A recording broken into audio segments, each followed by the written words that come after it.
வணக்கம். நார்சிசிஸ்ட் இந்த வார்த்தையை இப்பெல்லாம் நாம எங்க பார்த்தாலும் கேட்பறோம் இல்லையா? சோஷியல் மீடியாவில் ரொம்பவே சர்வசாதாரணமா யூஸ் பண்றோம். ஆனா நாம இன்னைக்கு பார்க்க போறது அந்த மீம்ஸ்ல வர்ற நார்சிசிஸ்ட் பத்தி இல்ல.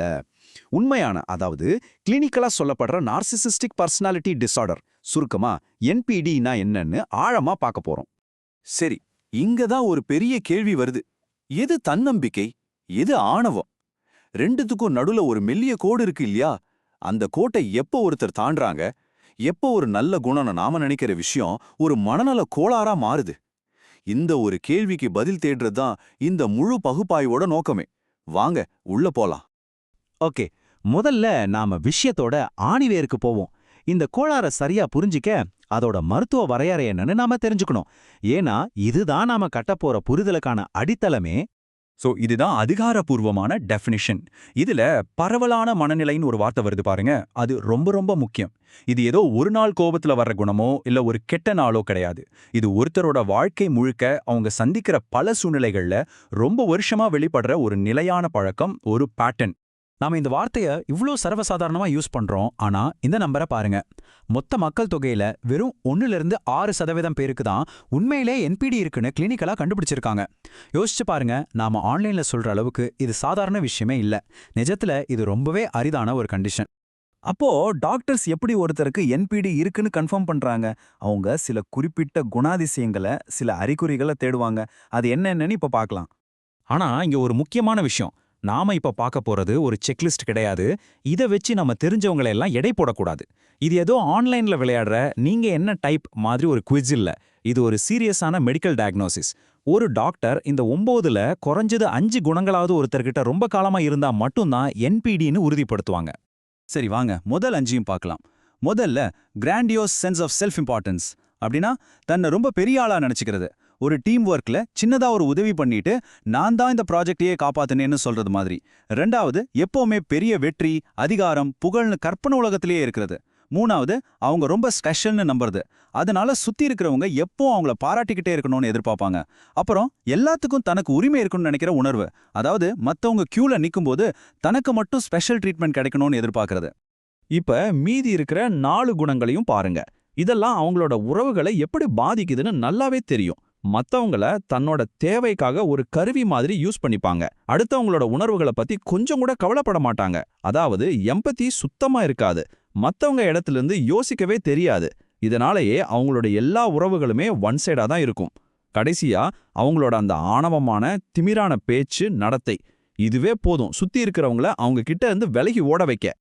ஓகே, இப்போ வரைக்கும் நாம பார்த்தது எல்லாமே வெளியில தெரிகிற விஷயங்கள் தான், ஒரு பனிக்கட்டியோட நுனிய பார்க்குற மாதிரி.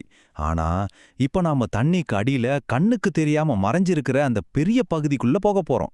இந்த திமிருக்கு பின்னாடி, அந்த ஆணவத்துக்குள்ள உண்மையில என்னதான் ஒளிஞ்சிருக்கு? வாங்க தோண்டி பார்ப்போம். என்பிடியோட மையப்புள்ளியே ஒரு பெரிய முரண்பாடு தான். வெளியில அவங்க காட்டுற அந்த அதீத தன்னம்பிக்கை, அந்த தைரியம், அந்த ஆளுமை, இது எல்லாமே ஒரு முகமூடி. உள்ளுக்குள்ள இருக்கிற ஒரு பலவீனமான, நொறுங்கி போற சுயமதிப்ப, ஒரு ஆழமான பாதுகாப்பின்மையை மறைக்கிறதுக்கான ஒரு கவசம், அவ்வளவுதான். இது இன்னும் ஆழமா புரிஞ்சிக்க என்பிடியில 2 வகை இருக்கு. ஒன்னு கிராண்டியோஸ் வகை. இவங்க தான் நம்ம பொதுவா நினைக்கிற மாதிரி ஆதிக்கமா, ஆணவமா, வெளிப்படையா கவனத்தை ஈர்க்கிற ஆளுங்க. ஆனா இன்னொரு வகை இருக்காங்க, வல்னரபிள் வகை. இவங்க ரொம்ப சென்சிட்டிவா இருப்பாங்க. சின்ன விமர்சனத்தை கூட தாங்கிக்க மாட்டாங்க. தற்காப்பு உணர்வோட மத்தவங்க கிட்ட இருந்து ஒதுங்கியே இருப்பாங்க. பார்க்கறதுக்கு ரெண்டும் வேற வேற மாதிரி தெரியலாம் இல்லையா? ஆனா இந்த 2 பேருமே ஒரே விஷயத்தை தான் பண்றாங்க. உள்ள இருக்கிற அந்த பலவீனமான சுயமதிப்பை காப்பாத்திக்க 2 பேரும் வேற வேற வழியை கையாளுறாங்க. இது ஒரே நாணயத்தோட 2 பக்கங்கள் மாதிரி தான். சரி, நாம அந்த வெங்காயத்தோட அடுத்த லேயரை உரிக்கலாம். ஒருத்தருக்கு ஏன் இந்த மாதிரி ஒரு பர்சனாலிட்டி டிஸார்டர் வருது? இதோட மூல காரணங்கள் என்ன? அந்த ஏங்கிற கேள்விக்கு இப்போ பதில் தேடுவோம். பொதுவா இதுக்கு 3 முக்கிய பாதைகள் சொல்லப்படுது. 1, சைக்காலஜிக்கல் காரணங்கள். அதாவது சின்ன வயசுல ஒரு குழந்தைய ஒன்னு அளவுக்கு அதிகமா புகழ்றது, இல்லனா ரொம்ப கடுமையா விமர்சிக்கிறது, இல்ல உணர்வு ரீதியா கண்டுக்காம விட்டுடுறது. 2வது பயாலஜிக்கல் காரணங்கள். சிலருக்கு மரபணு ரீதியாவே இந்த பாதிப்பு வர வாய்ப்பு இருக்கு. எம்பத்திய கட்டுப்படுத்துற மூளை பகுதிகளில் கூட மாற்றங்கள் இருக்கலாம். 3வது சோஷியல் காரணங்கள். நாம வாழ்ற கலாச்சாரம், அந்தஸ்துக்கும் சாதனைக்கும் கொடுக்கிற அதீத முக்கியத்துவம், இது எல்லாமே சேர்ந்து ஒரு சிக்கலான கலவையா இந்த நிலையை உருவாக்குது. இப்போ நாம கடைசி பகுதிக்கு வந்திருக்கோம். இந்த என்பிடியோட நிஜமான தாக்கம் என்ன? இதிலிருந்து வெளியே வருது ஏன் அவ்வளோ கஷ்டம்? சிகிச்சை முறைகள்ல என்னென்ன சவால்கள் இருக்குன்னு பார்க்கலாம். மறுபடியும் இந்த முக்கிய வரியை ஞாபகப்படுத்திக்கலாம். ஒரு பிரம்மாண்டமான தோற்றம் ஒரு பலவீனமான சுயமதிப்பை மறைக்கிற ஒரு பிரம்மாண்டமான தோற்றம்.